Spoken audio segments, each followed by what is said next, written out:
నమస్తే, welcome to our channel. నేను మిషాల్ని. YCP నేత సలహాదారుడు సజ్జల రామకృష్ణారెడ్డి ఈ రోజు ప్రెస్ మీట్ పెట్టి ప్రెస్ మీట్ లో ఈ రోజు యోగా డే అయితే దానికి స్పందించి యోగా డే అని పెట్టుకొని డ్రామాలు ఆడుతున్నారు టీడీపీ వాళ్ళని సజ్జల వ్యాఖ్యలు. అసలు ఈ వ్యాఖ్యలను అసలు ఎలా చూడాలి, దీని మీద పూర్తిగా విశ్లేషించడానికి మనతో పాటు స్టూడియోలో ఉన్నారు senior journalist doctor Kanakadurga Vadlamani గారు ఉన్నారు. వారిని అడిగి కొన్ని విషయాలు మనం తెలుసుకుందాం. నమస్కారం మేడం. నమస్తే. సజ్జల రామకృష్ణారెడ్డి ప్రెస్ మీట్ పెట్టి ఈరోజు యోగా డే అయితే యోగా డ్రామాలు ఆడుతున్నారంటూ వ్యాఖ్యలు చేస్తున్నారు. అలాగే రాష్ట్రాన్ని ఈరోజు కూటమి ప్రభుత్వం రాష్ట్రం అంటే సంక్షేమ పథకాలు అమలు చేయట్లేదు అన్న వ్యాఖ్యలను అసలు ఎలా చూడాలి మేడం? ఓ పక్క ఇవాళ యోగాంధ్ర చాలా అద్భుతంగా వైజాగ్ సాగర్ తీరంలో జరిగింది. అంటే ఒక రికార్డ్ నెలకొల్పింది. ఇవాళ Guinness book of world record 5 లక్షల మందితో 3.5 లక్షలు ఒక సాగర్ తీరంలోనే వచ్చారు. 1000 మందికి ఒక క్లస్టర్ చొప్పున ఏర్పాటు చేసి ఇవాళ ఒక స్టాంపు విడుదల చేశారు. సూర్య నమస్కారాలు చేయడంలో కూడా వీళ్ళు ట్రైబల్ పిల్లలు వాళ్ళు 1,26,000 మంది 1,25,000 మంది వాళ్ళు సూర్య నమస్కారాలు, అది కూడా ఒక రికార్డు. ఇవాళ ఎన్నో రికార్డ్స్ బదులు కొట్టింది వైజాగ్, అంటే ఆంధ్రప్రదేశ్ ప్రభుత్వం. అలా జరిగిన దానికి ఫస్ట్ బాగానే ఉంది చేశారు అంటూ, అంటే మోదీ కోసం ఫస్ట్ మెచ్చుకుని తర్వాత చంద్రబాబు నాయుడు లోకేష్ని తిడుతున్నారు. వీళ్ళు యోగా పేరుతో డ్రామాలు చేస్తారు. తర్వాత ఇంకో మాట కూడా అన్నాడు, రెగ్యులర్ యోగా చేస్తే ఆ శరీరం మనసు అన్నీ ప్రశాంతంగా ఉంటాయి. జగన్మోహన్ రెడ్డి మన ప్రెస్ మీట్ పెట్టారు కదా, గంటన్నర ఎంతో, చాలా ప్రశ్నలు సంధించారు, దేనికి సమాధానం ఇవ్వలేదు, మా అధినేత అడిగిన వాటికి అంటున్నాడు ఆయన. ఇక్కడ 2 విషయాలు. అదే కాకుండా మీరు పథకాలు అమలు చేసే వరకు, మీరు ప్రజలకు ఇచ్చిన హామీలు నెరవేర్చే వరకు మీ వెంట పడతాం అనేది కూడా ఒక డైలాగ్.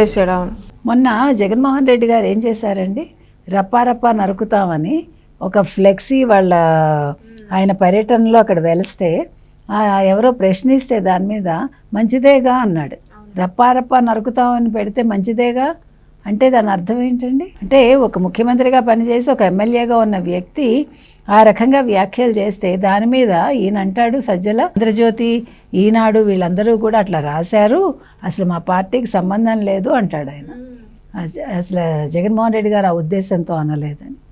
ఇవాళ చూసుకుంటే మీరు బీఆర్ఎస్ తరఫున హరీష్ రావు పాల్గొన్న దాంట్లో ఒక అతను ఏదో సమ్ గౌడ్ ఫ్లెక్సీ పెట్టాడు, రప్పా 3.0 అంటూ. అంటే నరుకుతామనే పదం అక్కడ మనకు కనిపించలేదు, అంటే ఒరిజినల్ మనం చూడలేదు, ఫోటోనే కాబట్టి సరిగా తెలియలేదు.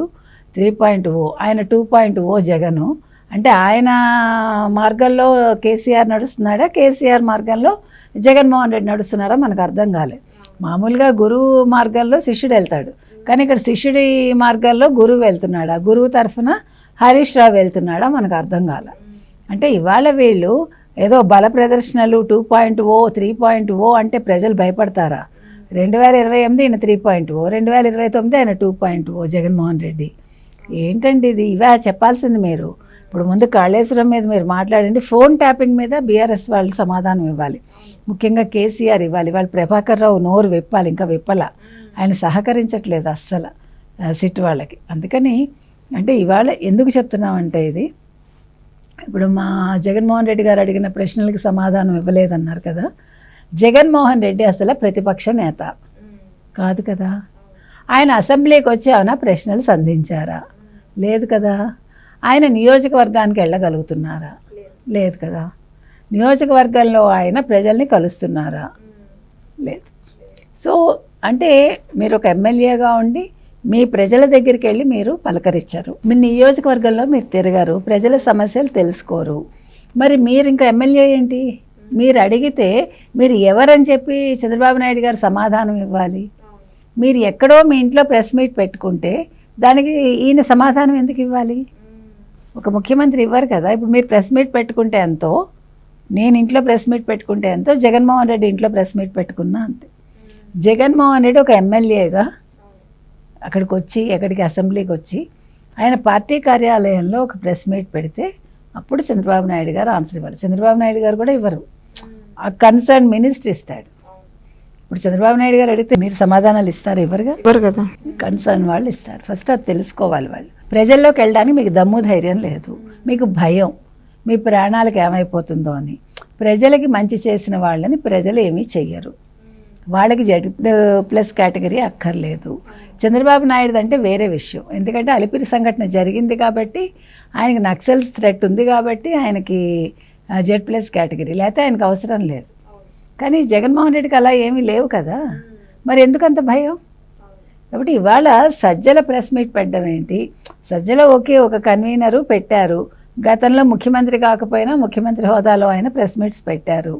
అసలు ఇవాళ సజ్జలని బయటికి పంపించి మళ్ళా తెచ్చుకుని మళ్ళా పెట్టుకున్నాడు అంటేనే ఆయన మరో జైలలిత అవుతాడని భయం చాలామందిలో ఉంది. అంటే వైసీపీ వాళ్ళలో, మీకు నాకు కాదు, మనకి సంబంధమే లేదు, ఆయన పార్టీ ఆయన ఇష్టం.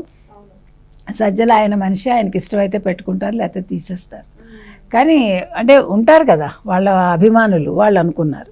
అదేవిధంగా ఇవాళ అసలు ఏ రకంగా చూసినా సమాధానం ఇవ్వక్కర్లేదండి. ఇవాళ యోగాంధ్ర అనేది లేకపోతే యోగా డే అనేది చాలా అద్భుతంగా జరిగింది. ఇవాళ మోదీ గారు చాలా ఆనందంగా ఉన్నారు, ఎందుకంటే ఆయన మానసపుత్రిక అది 10 ఏళ్ల క్రితం ఆయన మొదలుపెట్టారు. ఇవాళ అంతర్జాతీయంగా 165 దేశాలు యోగాని చేస్తున్నాయి, యోగాని జరుపుకుంటున్నాయి, యోగా డేని. ఎందుకంటే ఐక్యరాజ్య సమితి దాన్ని గుర్తించింది 11 ఏళ్ల క్రితం. గుర్తించాక ఇది 11వ సంవత్సరం కాబట్టి ఇది జరుపుతున్నారు. ఇక్కడ చాలా కోఇన్సిడెంట్స్ ఉన్నాయి. ఒకటి 11 సంఖ్య, అంటే 11 అనేది జగన్మోహన్ రెడ్డికి చాలా ఇష్టమైన నెంబర్, ఎందుకంటే 11 మంది ఎమ్మెల్యేలు కాబట్టి. సో ఇవాళ 21వ తారీఖు 11వ యోగా డే, తర్వాత 11 మంది ఎమ్మెల్యేలు ఉన్న జగన్మోహన్ రెడ్డి తరఫున ఇవాళ సజ్జల ప్రెస్ మీట్ పెట్టి మాట్లాడడం అనేది చాలా విచిత్రంగా ఉంది. అంతే. సజ్జల ఈ రోజున కూటమి ప్రభుత్వం వచ్చి పథకాలు ఏదో ఒకటి అమలు చేయట్లేదు అన్న వ్యాఖ్యలను అసలు ఎలా చూడాలి మేడం? అంటే వాళ్ళకి తెలియదేమో పథకాలు అమలు అవుతున్నాయని, అందుకే ప్యాలెస్ల్లో కాదు ప్రజల్లోకి వెళ్ళమని మనం చెప్తున్నాం. ఇందాక అదే కదండి చెప్పాను. అవును. ఇప్పుడు ప్రజల్లోకి వెళ్తే ప్రజలు చెప్తారు సమాధానం. మీరు అడిగారు అనుకోండి, పాపా నీకు 15,000 వచ్చాయా, పాపా నీకు 15,000 వచ్చాయా, పాపా నీకు 15,000 వచ్చాయంటే వచ్చాయి జగన్ అంకుల్ అని చెప్తారు. అవును, మాకు వచ్చాయి, మా ఇంట్లో ఎంతమంది ఉంటే అంతమందికి వచ్చాయి, పాపలే కాదు బాబులకు కూడా వచ్చాయని చెప్తారు వాళ్ళు. బాబులకి బాబు గారు ఇచ్చారు అని కూడా వాళ్ళు చెప్తారు. అందుకని బాబు గారికి ఏం చేయాలో తెలుసు కాబట్టి ఈ బాబులు వీటి గురించి మాట్లాడక్కర్లేదు, జగన్ బాబులు మాట్లాడక్కర్లేదు. ఇచ్చిన పథకాలు నెరవేర్చేంత వరకు మేము ప్రజల్లోకి ముందుకు వెళ్తానే. వెళ్ళమనండి, ఎవడొద్దన్నాడు? ముందు అసలు మీరు ధైర్యంగా ప్రజల్లోకి వెళ్ళమనే చెప్తున్నాం. మీరు నియోజకవర్గాల్లో తిరగమనండి ఆ 11 మంది ఎమ్మెల్యేలని. ఇప్పటికే ప్రజలకి గుర్తులేదు ఎవరు అసలు 11 మంది అని వాళ్ళు వెతుక్కుంటున్నారు. అంటే ఇన్క్లూజివ్ ఆఫ్ జగన్మోహన్ రెడ్డి. అవును, 11వ వాడు జగన్మోహన్ రెడ్డి కదా. కాబట్టి మీ నియోజకవర్గాలకు వెళ్ళండి, ఆ 11 మంది ఎమ్మెల్యేలు జగన్మోహన్ రెడ్డితో సహా వెళ్ళి అసలు మీరెవరో ప్రజలకు తెలిస్తే తర్వాత పథకాలు అమలు అవుతున్నాయా లేదా అనేది మీరు వాళ్ళని ప్రశ్నించండి. Thank you madam. Thank you.